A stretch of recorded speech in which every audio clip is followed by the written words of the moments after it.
The astronomical high price of fuel is putting a squeeze on drivers' wallets, just as the local economy is in the process of recovering from COVID-19. And while the government recently removed all excise tax on gasoline and diesel as a means of cushioning the impact of rising global fuel prices, Guyanese are less prepared to absorb the spike in gasoline prices because of factors including insufficient wages and salaries.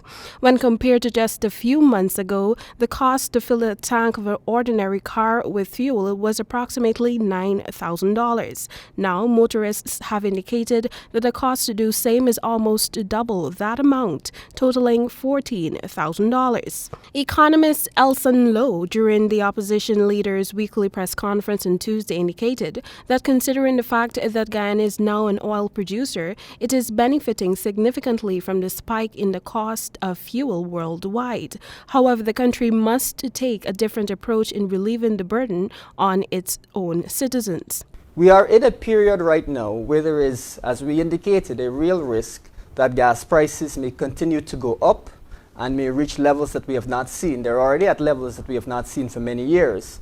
But even today, you're seeing a gas price that's at $125 a barrel for crude, for Brent crude.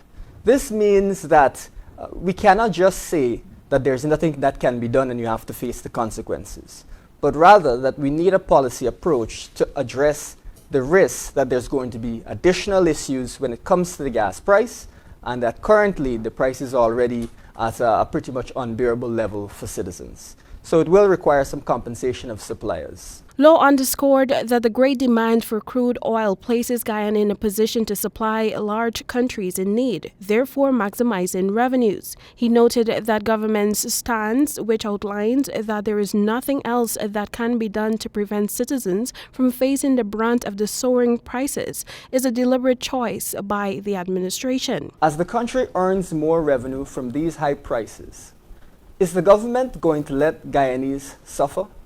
Is that the plan?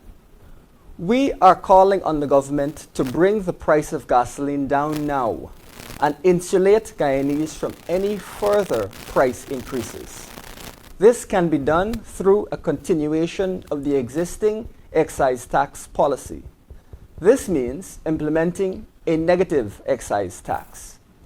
The government should ensure gas prices do not increase above a determined level by compensating suppliers for any price increases. The Economist is adamant that this will help to bring prices down across the wide basket of goods, thereby easing the cost of living crisis. At the local pumps, the price for gasoline now stands at approximately $279 per liter, among the highest for the year so far. A major cause for the upsurge in oil prices around the world is Russia's invasion of Ukraine.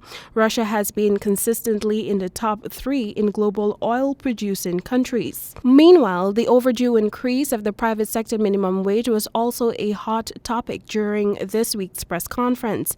The opposition has lauded private businesses that have, of their own accord, increased the salaries for their workers without the approval from cabinet, but called on the PPP government to implement the proposal and bring relief to the people of Guyana. Timeka Rodney reporting for the HGP Nightly News.